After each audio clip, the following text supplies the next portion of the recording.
This vast solar power plant being built in the remote Arizona desert is part of the biggest economic rescue effort in history. While the cost of action will be great, I can assure you that the cost of inaction will be far greater. With the economy still struggling, the American government is shelling out $750 billion to try to haul the country out of trouble.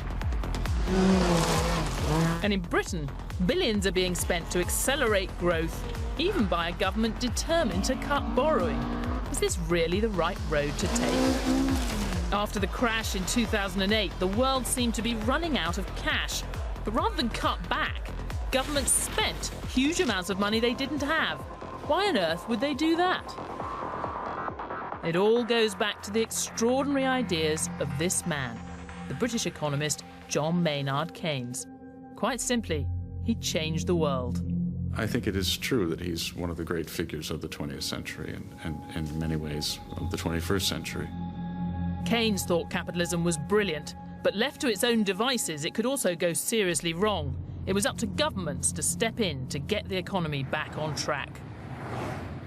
He was the archetypal man in Whitehall, Westminster or Cambridge who thought he knew best. Keynes has never been more relevant or controversial than he is today, because for the first time since the 1930s, the problems he was grappling with then, bank failures, international crises, the possibility of a long economic slump, we're facing too. In this series, we'll explore the stories of the lives and world-changing thinking of three men with dramatically polarised views: Karl Marx, Friedrich Hayek, and tonight, Keynes. They're the ones who taught us the awesome power of money, the good that markets and capitalism could do, but also the enormous trouble they could bring. Could these radical thinkers help us understand the huge mess we're in? Could their ideas help us get out of it?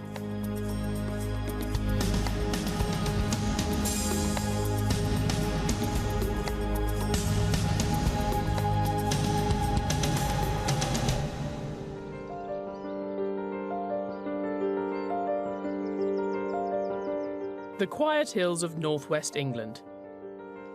This is economics in action.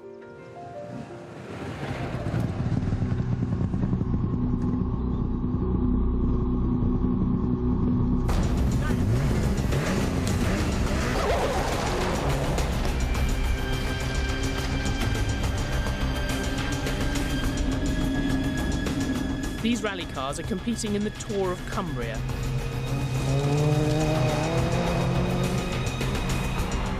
The sponsors, Pirelli, are getting a slice of the government's £2.4 billion fund to help regional growth and employment.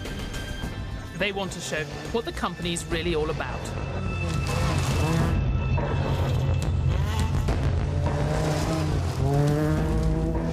Pirelli's one of the world's biggest tyre makers. It's been manufacturing in Britain for almost a century. It wants to develop some of its top ranges and beef up research and development.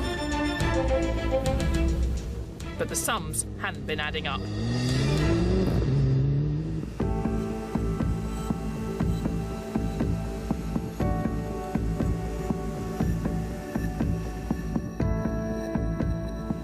This factory is one of Carlisle's biggest employers. There are about 750 workers here, producing 10,000 tyres a day. Not so long ago, people worried the company would shift production overseas to cut costs. A £2 million government grant has persuaded Pirelli to invest in Britain instead. When we have a major investment, the confidence in people to spend their wages is increased, and the local economy benefits. And it's not only Pirelli employees. We have hundreds of suppliers and contractors who depend on this factory, and they benefit also when Pirelli increases its spend, and also they recycle that money into the local economy. It might seem surprising, a handout to a private company when the government's so worried about the mounting national debt, now more than £1 trillion. But Keynes was quite clear. There are times when we need to step in to make capitalism work for us, even when that means spending money we don't have. What Keynes said was that it was possible for government to come in and make markets work better. So one way that it's often put is that Keynes saved capitalism from the capitalists. Though for Keynes' critics, it's mistakes by governments that really cause the trouble. When we find instances of economies being seriously knocked out of equilibrium, it's generally been as a result of government policy mistakes. But Keynes didn't really make a convincing case that even when an economy was knocked out of equilibrium, that government action could do better than allowing the economy to essentially mend itself. Keynes is either an economic saviour or the man who led us all astray. But he was at the centre of the debate 80 years ago, and he's back there again today. A great weight is lifted from us. This is the only known film of Keynes speaking. There's no danger of the exchange falling too far. There's no danger of a serious rise in the cost of living. It's a broadcast about economics, how to share out the world's resources. Meanwhile, British trade... But for Keynes, this was no dry science. It was about changing the world for the better. I think if we're looking at Britons who made a real difference in the 20th century, the most obvious name would be Winston Churchill. John Maynard Keynes is really not far behind. Keynes spent years in this house in London, developing ideas that helped shape some of the most important events of the past century, helping to save capitalism from the Great Depression, funding the war against the Nazis, and building a new post-war economic order that helped pave the way for decades of growth and rising prosperity. He had the ear of everyone who mattered. Presidents and prime ministers all listened to what he had to say. That was only after his death that everyone actually started taking his advice. I applied to university in 1965, and the whole intellectual climate of the time, not just in terms of economics, but politics, was driven by the idea that Keynes had solved the economic problem. By the late 1960s, Keynes' ideas were built into the fabric of pretty much every Western economy. But he didn't seem to have an answer to the high inflation of the 70s. After that, Keynesian fine-tuning was out, and free market ideas gradually took over. But when the world got into serious bother in 2008, Keynes was back. It's ideas that mobilise the world on right and left, good and bad. And Keynes was the author of, in my judgment, the best suite of ideas about how to think about capitalism that there's been. And if you think that counts, then he counts.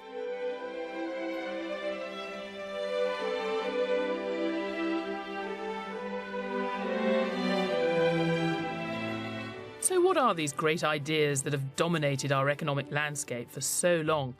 And where exactly did they come from? Keynes was born at the height of the British Empire in 1883 to middle-class parents who sent him to Eton and Cambridge. So far, so conventional. But at university, he fell in with a very unconventional crowd, the Bloomsbury set. As a young man, he spent a lot of time here at their country retreat, Charleston in Sussex. It was a kind of commune for artists and writers and the one economist. They did see themselves as very different. To an extent, they were tinged by that rather indefinable concept, bohemian.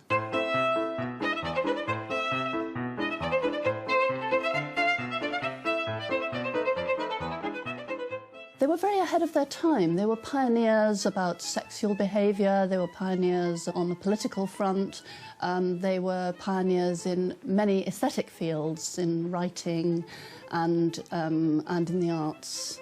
The Bloomsbury Group allowed him to step outside of the box and to think the unthinkable. And that breadth of intellect that he had allowed him to leap off cliffs with the confidence that there was no bottom.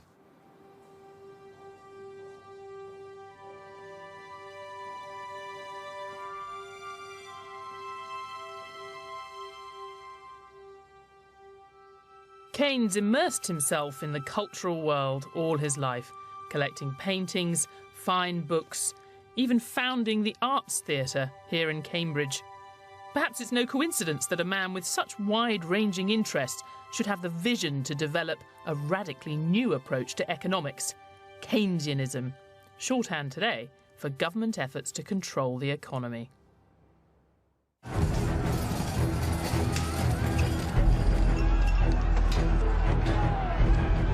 Greek fury at the austerity they feel has been imposed on them by their European neighbours.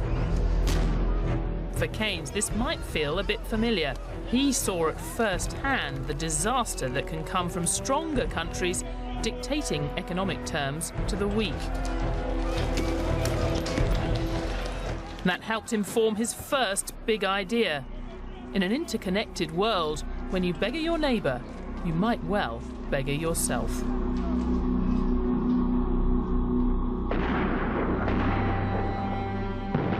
It was an idea forged by the horrors of World War I. True to his Bloomsbury values, Keynes didn't want to fight in the war. But he was willing to use his economic brilliance to help finance it by working for the British Treasury. Once the war was over, Keynes could see how hatred of the defeated Germans might lead the victors to make a terrible mistake. At the end of the First World War, there was a great deal of, obviously, public hostility towards Germany. I mean, it had been a disastrous war, both, obviously, in terms of lives and casualties, but economically, too. I think there was quite a strong feeling that Germany must be made to pay. At the Palace of Versailles, where the peace treaty was signed, British Prime Minister Lloyd George and his French and American allies relished their victory.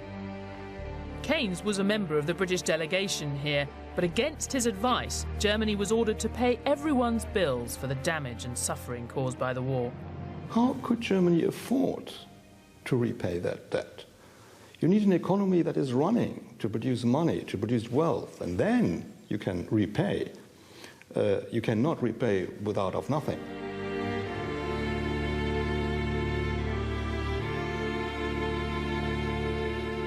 Keynes was so outraged that he resigned from the Treasury and retreated to his room in Charleston to write his first major book, The Economic Consequences of the Peace.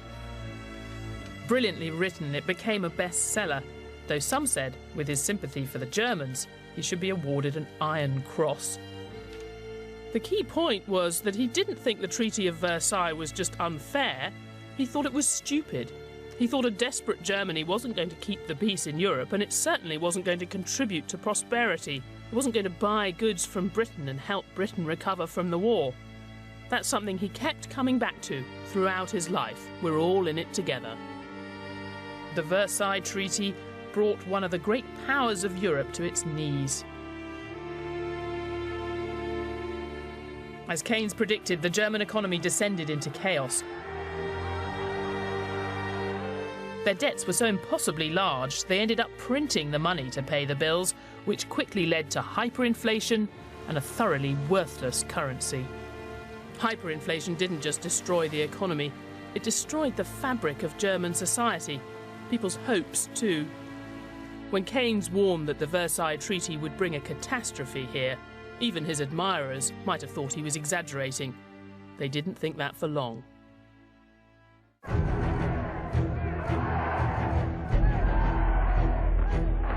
Just 14 years after the Treaty of Versailles, Hitler came to power.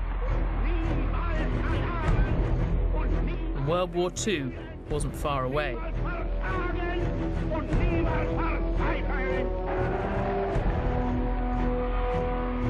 As Keynes had predicted, the price of getting economic relations wrong was calamity. Keynes foresaw that the reparations were too onerous, would have to be adjusted, and that actually you were laying the seeds of the next European conflagration. He thought it was unbelievably short-sighted, and he was right.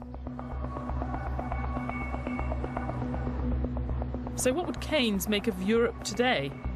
Well, once again, he might see strong countries dictating economic terms to the weak, though this time it's strong countries like Germany itself insisting that crisis-ridden nations like Greece sign up to tough budget cuts in exchange for emergency loans. The dominant thinking in Europe at the moment is exactly repeating the mistakes, I believe, certainly as far as Greece is concerned, as was made at the end of the First World War. There comes a point, if you visit upon countries things they can never deliver, it will end in tears. If you look at what's happening in the Eurozone today, riots on the streets of Greece, general strikes in Spain, general strikes in Portugal, you can see, well, aren't we just failing to learn the lessons of history here? I think he would have said, let's make Greek strong so then they can repay their debt. As long as the debtor pays, the creditor is happy. But as soon as the debtor gets into difficulties, and if he's a very important debtor, the creditor has also problems because he won't get his money back. Faced with the crisis affecting the people of Europe today, Keynes would undoubtedly have come up with some solutions. In fact, years after the Treaty of Versailles, he'd unveil a plan for countries to work better together. But first, there was a more basic question: how to steer the economy itself. To tame the economy, to make it work for us, Keynes realised you first had to understand how it worked. But that's easier said than done. Keynes came to believe that economies were fundamentally unpredictable. In fact, he noticed, the times when the economy looked most predictable were usually the times when things were about to go disastrously wrong.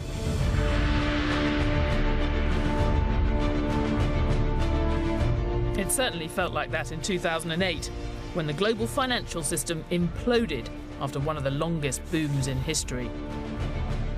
Many claim now to have seen it coming, but at the time, many more behaved as if the good times would go on and on.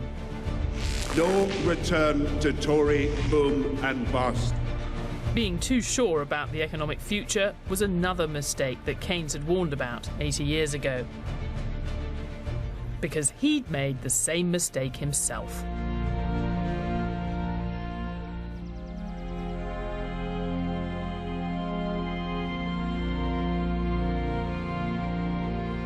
After resigning from the Treasury after World War I, Keynes retreated to the sanctuary of his old college, King's, in Cambridge.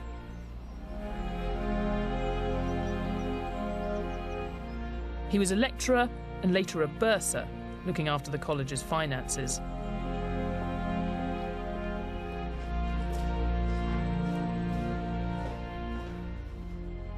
He had a special interest in probability theory, a branch of mathematics that tries to predict the future from the evidence of the past. When he wasn't writing or studying, Keynes was often betting on the financial markets. He needed money and he thought speculation was a good way to get it. But it was also a great way to test his belief that probability theory and statistics could help predict the way markets were going to move. He had very mixed results. In his early years as an investor, Keynes sat in bed every morning poring over reams of statistics about currencies, shares, bonds and commodities. When he was sure he'd worked out which way the market would move, he'd make the deals.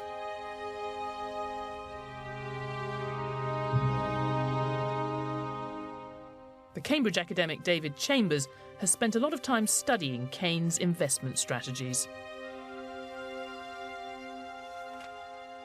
Given this economic knowledge that he had, this great thirst that he had for numbers and statistics, he believed, I think, that he could delineate the business cycle. And as a consequence of that, you will be able to pick when was the right time to be in the stock market, to own shares, and when was the right time to come out of the stock market into, say, bonds, government bonds in particular, or alternatively cash. But none of Keynes' elaborate calculations pointed out the disaster just around the corner. Wall Street before the crash in 1929 looked a lot like the tail end of our market boom. Investors could see no end to the good times. Armed with the very latest mathematical models, they thought they had everything covered. Then the bubble burst. World markets collapsed and Keynes lost money along with millions of others, paving the way for the Great Depression. His confidence in predicting the future was gone. He would have bitterly reproached himself for not foreseeing the Great Depression, But he came to the view that the future is not like that, that anybody who happens to predict it right is likely to be doing so on the basis of luck rather than judgment.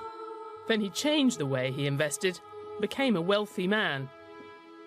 He'd learned lessons about the way economies work that we still struggle with today. That you can never get rid of uncertainty, and that economies are made up of people, not numbers. More than anyone, Keynes wanted economics to be respected as a modern science, but he knew it was never going to be a science you could reduce to a set of equations or iron predictions. Because economists were always going to have one extra thing to deal with: human nature. If you don't know about the future and you're trying to get a fix on what's taking place at any moment in time, you would defer to the crowd. The crowd is moving in a certain direction. They must be right. The crowd's buying. What are they buying? I must buy too. The crowd's selling. I must sell too. And it's very animal. It's very herd. In normal times, any economic textbook, now or in Keynes' time, tells you when something gets more expensive, people buy less of it. And when it's cheaper, they buy more. But not when you get bubbles. Then Keynes realised a different side of human nature took over. The side that says when a house or share goes up in price, you should buy more of it because it's going to go up some more. Which of course it does, because everyone's thinking the same thing. But eventually, the bubble will burst. It always does. In the years before 2008, did we forget what Keynes had taught us about herd psychology, bubbles, and the uncertainty of economic life? Did the bankers, investors, politicians, and the rest of us simply get too confident in thinking the good times would go on forever? I think inasmuch as people actually sat down and thought about what were the risks, what are the uncertainties, then quite clearly a large number of people were manifestly found wanting. And of course, if you don't know what you're doing, it's not surprising that you end up being smashed to bits, and that's precisely what happened.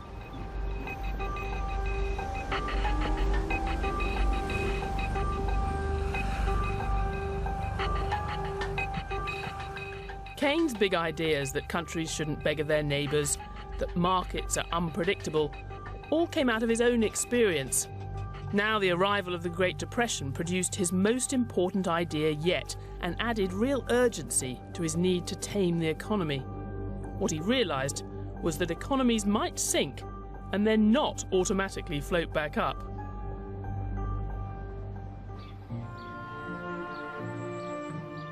In the early 30s, the outside world was deep in gloom, with dole queues lengthening and factories closing everywhere.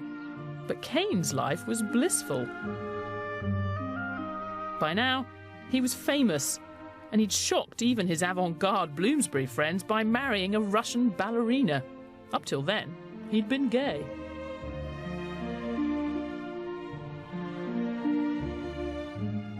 Art, books, love affairs.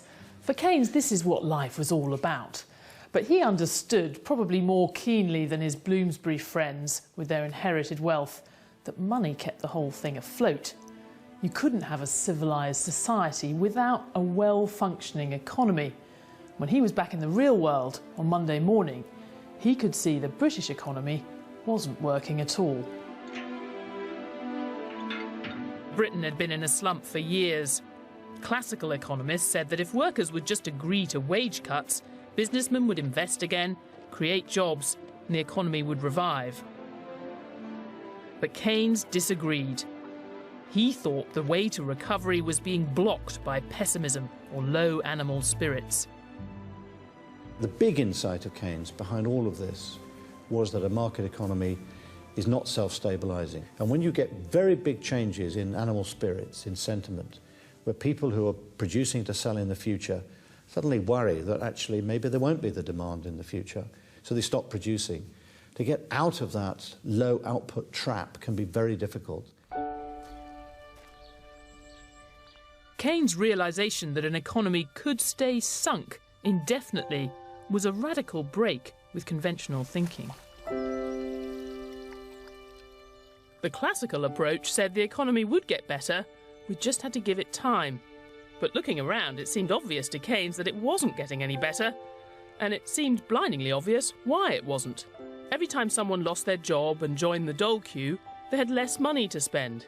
So that meant fewer goods were being bought, would probably mean more job losses. You could get caught in a downward spiral with no obvious way out. Keynes thought the low animal spirits in the business world were now infecting everyone.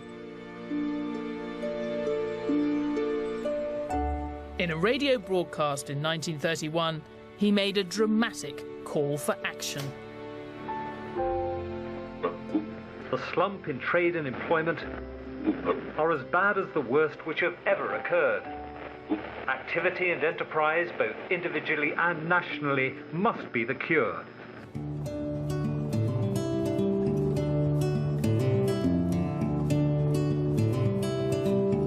Keynes might have died almost 7 decades ago, but out here in the Arizona desert, his big idea for getting the economy moving again lives on.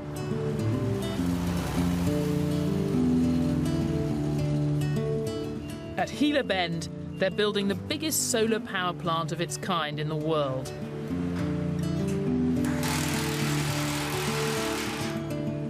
The site covers over 3.5 square miles. Nearly 1 million mirrors will capture enough energy to provide 70,000 American homes with clean power.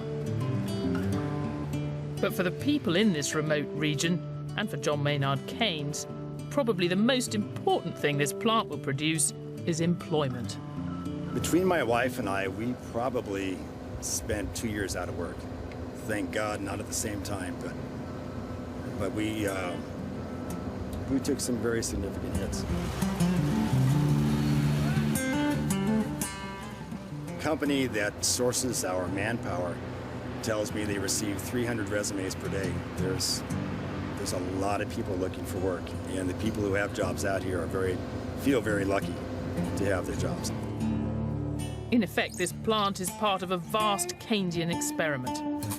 In the wake of the crash, the US government stumped up $750 billion for projects like this one to create jobs and growth.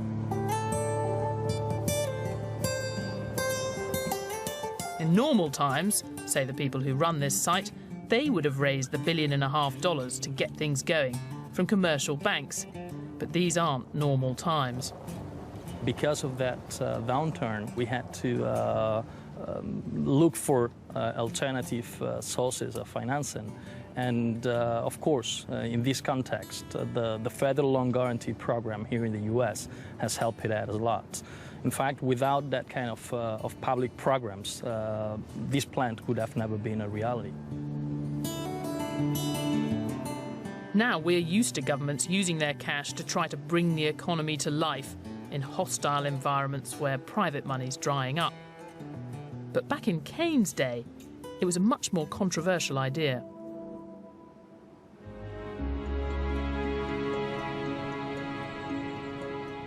In the 1930s, Keynes spent weekdays at his home here in London's Bloomsbury district. He wrote countless articles and pamphlets explaining how something could and should be done to tackle this Great Depression. In normal times, Keynes thought monetary policy was the best way to help the economy. You cut interest rates to encourage people to borrow and spend more, and companies to invest. But when animal spirits were really low, that might not be enough. Companies might not see the point of making new investments, and people might not want to borrow, no matter how low the interest rates are. That's when Keynes thought government needed to make up the gap with more public spending. Keynes suggested the government should hire people to demolish South London and then rebuild it. He wasn't serious, but he was making a serious point. If the government borrowed to create jobs, people would spend more, confidence would rise, and the economy would recover. If you picked the right moment, he insisted the extra spending would pay for itself by producing higher tax revenues. Well, of course, he did have enormous trouble trying to persuade the Treasury, the so-called Treasury view, that you should borrow at the bottom of a business cycle. But in economic terms, what you need is more demand in the economy, and you can do that in the ways that Keynes suggested. naive Keynesian prescriptions of simply responding to depressions and recessions by raising the budget deficit as if this had no effect on no adverse effect on other economic variables, I really think are very dangerous policy prescriptions. In the 30s, Keynes found that most British politicians had a similar view. High borrowing was dangerous. He thought he might have a more receptive audience in America. After all, he was now a celebrity on both sides of the Atlantic, and the economic situation in America was desperate. Gross national product was down to almost 70%. You had unemployment nationally at 25%. In places like Chicago and Detroit, unemployment was up to 50%, over half the population unemployed. President Hoover's solution to the Great Depression had been spending cuts and tax rises. He'd made an argument we've heard others make more recently. Balancing the country's books would create confidence and encourage investment. Didn't happen. Never has happened. When you cut back government spending in a situation such as a recession or depression, demand goes down, unemployment goes up, and it's a vicious circle. Confidence isn't restored when unemployment goes up, and when business goes down, confidence is eroded. Hoover's successor, Franklin Delano Roosevelt, had a different approach. Again, echoing arguments made today, he thought the government should spend its way out of trouble. This nation is asking for action, and action now.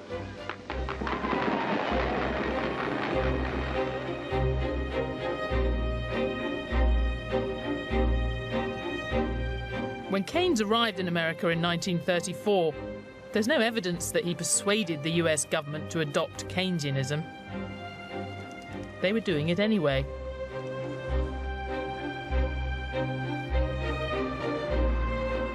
The New Deal, a vast program of government-funded projects to put armies of jobless to work. Ever since, it's been the celebrated example of a Keynesian effort to boost flagging economies. And there's no more iconic project of that era than this one. Hoover Dam. Built across the Colorado River, bordering Nevada and Arizona, it was the biggest construction project in the world. I would call it a Keynesian project, absolutely. The government stepped in with money, built a deficit, and out of that came Hoover Dam, which gave thousands, tens of thousands of people a new life, money to spend.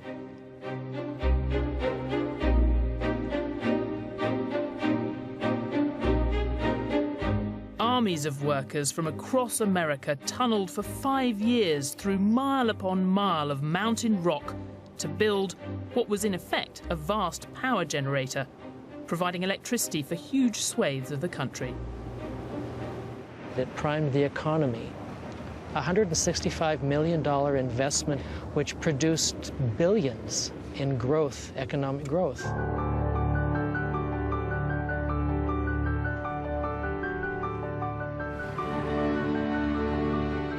Just 8 miles away is Boulder City, built to house the workers building the dam.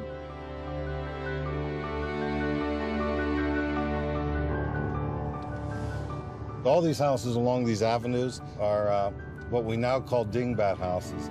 They were the homes built for the workers. They were put up to last through the construction of the dam, very quickly built, but because people stayed, which they didn't anticipate people would do, families still live in them. Roger Schoaf runs the town's hotel. He thinks Boulder City shows how in a depression, extra government spending can trigger private spending and investment too, adding to the economic benefits. It's what Keynes called the multiplier.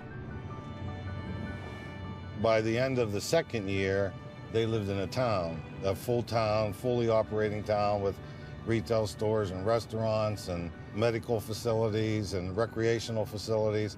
It happened in less than 2 years.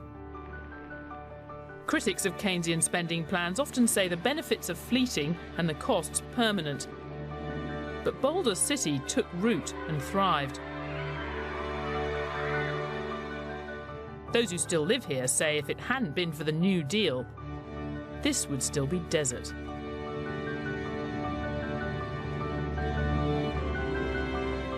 Hoover Dam might have helped the local area, but it's actually a myth that the New Deal ended the Great Depression.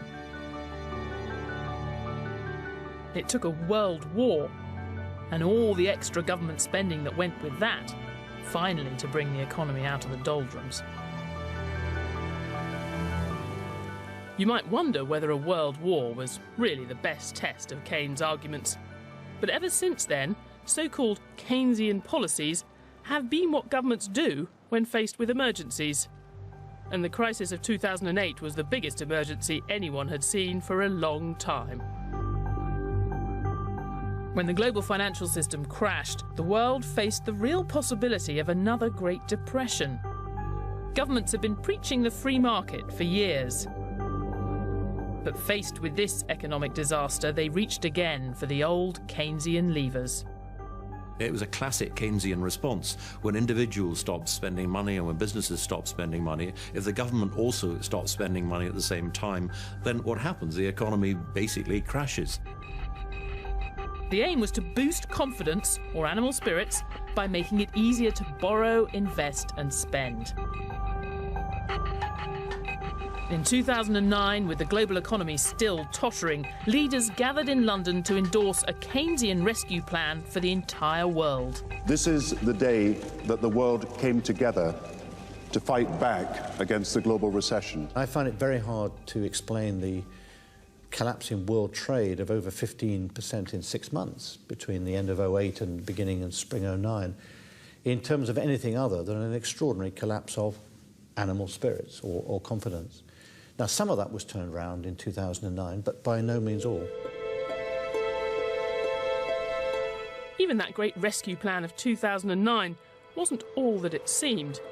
For all Gordon Brown's talk, Britain's own stimulus package was actually one of the smallest, because the government was already borrowing more than any other advanced economy.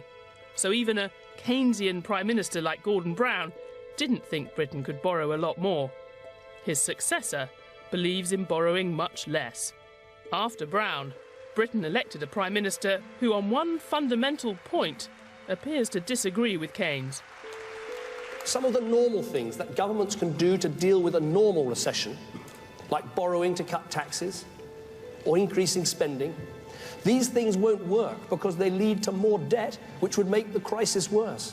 The only way out of a debt crisis is to deal with your debts. I suspect that Keynes probably wouldn't have used exactly the Prime Minister's formulation. I think that Keynes would have accepted at some point that you have to head back towards a more balanced budget, particularly if you don't want to stack debts onto future generations. To me, the remarkable thing is that countries like the UK that have a choice are voluntarily putting themselves through austerity, and almost certainly we know what will happen.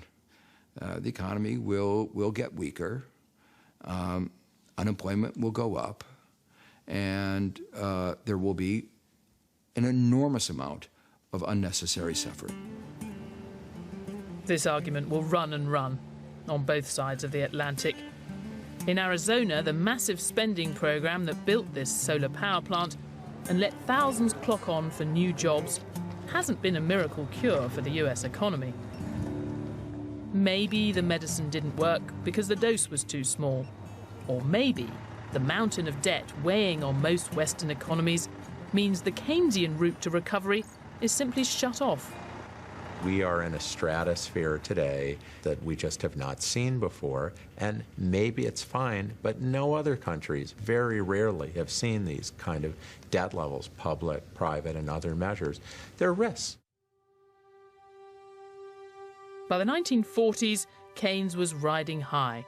His theatre here in Cambridge was thriving, he was back in the Treasury helping finance the Second World War, and his books were being hailed as masterpieces.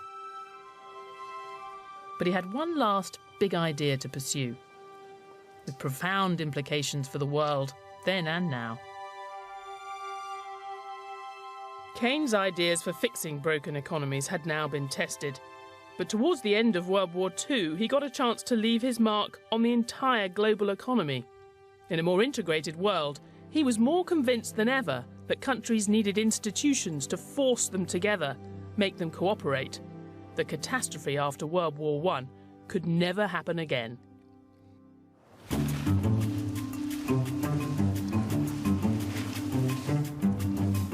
The single most important trip to America that Keynes ever took was in 1944, to the exclusive resort of Bretton Woods in New Hampshire.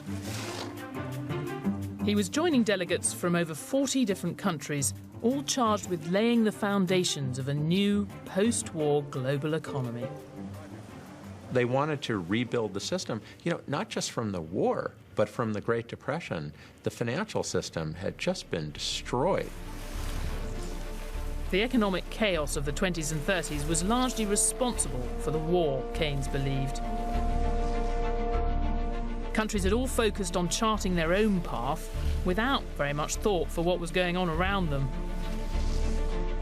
The world had paid a terrible price for that failure to cooperate. There was a real determination among officials, both in London and in Washington, that we couldn't do this again, that we had to fix the world's economy, that we couldn't go back to the kind of economic crisis we'd had before, because we couldn't afford another world war. As representatives from across the world gathered here at Mount Washington Hotel, elsewhere there was still ferocious fighting. But once the war was over, Keynes knew for the world economy to prosper, countries would need to work together much more closely. Only 2 delegations at the conference really counted: Keynes' British team and the Americans. Both agreed that there should be controls to prevent currencies fluctuating too wildly against each other. They agreed too that institutions that later became the World Bank and International Monetary Fund should be there to foster trade and growth in poorer economies. Well, the big gain from it was the recognition that countries need to work together to resolve their macroeconomic problems. It's just not enough to pretend that you can do it as an island. You may be an island geographically, but you're not economically.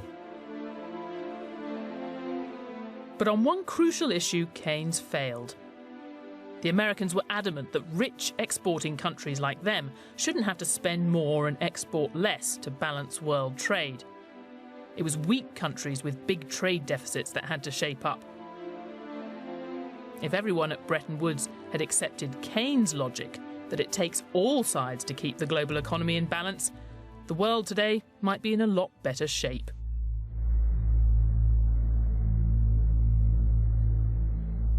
This old East German television tower is a symbol of reunified Germany. But these days, feelings of European unity are in short supply. Ministers here in Berlin want struggling Eurozone countries to impose tough measures to get their economies into shape. The stronger countries have been willing to help by offering massive loans, but I don't think Keynes would have thought that was enough. Keynes thought that for the global economy to work, there had to be a two-way street. So weak countries that had run up a lot of debt with the rest of the world, they did have to become more competitive, learn to pay their way. But the rich exporters had to do their bit as well. They had to spend more on other countries' goods and export less, become a bit less competitive. That's a bit of Keynesian advice that doesn't go down well in Germany at all. If you say Germany should export less to become less competitive, the popular would, that's mad. Why getting us weak when others are already weak? And certainly that's the wrong conclusion. There are signs of movement on Germany's side of the street.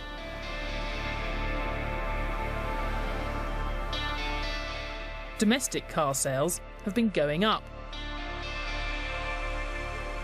But exports are still a central plank of the country's economic policies.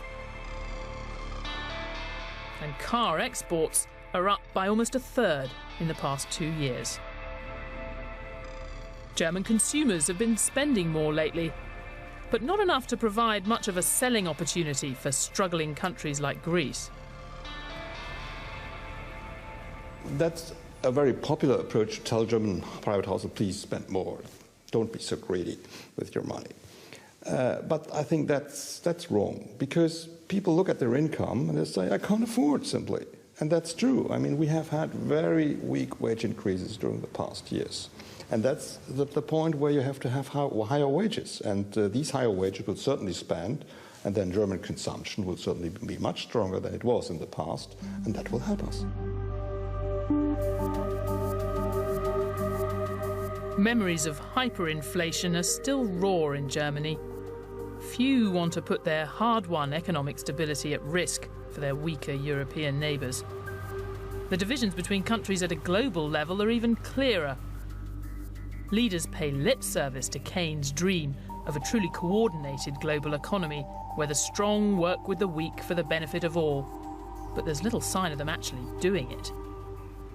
Sure, it would be great to have better multinational institutions, and Keynes was a pioneer in that. He was a big believer, and I think in order to fix the international financial system, that would be very helpful.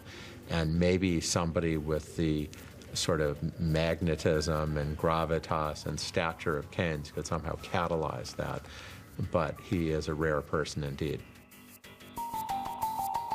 Keynes left an extraordinary legacy. He didn't just transform economics, he changed the lives of billions of people around the globe. Back in Cumbria, it's clear what Keynes has done for them. Government intervention will help keep Pirelli's tyre factory open and provide a lot of employment. In the political mainstream, there aren't many who challenge Keynes' basic message that you can't leave economies to drive themselves. Keynes was a very dominant force in the 20th century, and my guess is he will remain a dominant force in the 21st century, which is why I think he will go down as one of the greatest economists the world has produced. 80 years ago, building this dam eased the Great Depression. With the government borrowing more cheaply than ever before, you might think the case for New Deal-type investments was equally strong today. But given the sheer volume of public debt, no one can promise that piling on more borrowing will be a miracle cure.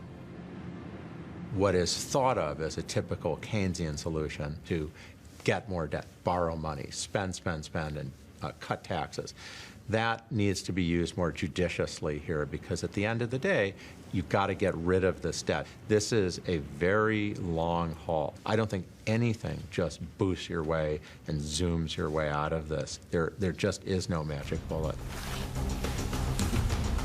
And what of Keynes' final big idea, that countries are all in it together? Since Bretton Woods, the world has grudgingly accepted that we have to cooperate to prosper, but we're struggling to make it work in practice. He'd be worried. He'd be very worried. He'd have been very concerned about the growth of inequality worldwide. He'd be very concerned that there was a return to beggar my neighbour policies. I have no doubt that he would be warning of regional war and all its dangers. He'd be very frightened that the circumstances that led to war in 1418 and 39-45 were on a slow burn basis unfolding in front of us again. Today, his admirers believe perhaps the biggest thing Keynes could do for us right now would be to remind us of the traits that guided him all his life: imagination and optimism. He came along and was willing to examine these profound problems in ways that no one had done before. His great legacy is that fundamental belief in humanity, that fundamental belief in the ability of government and of society to dedicate itself to helping those that are less fortunate and need our help.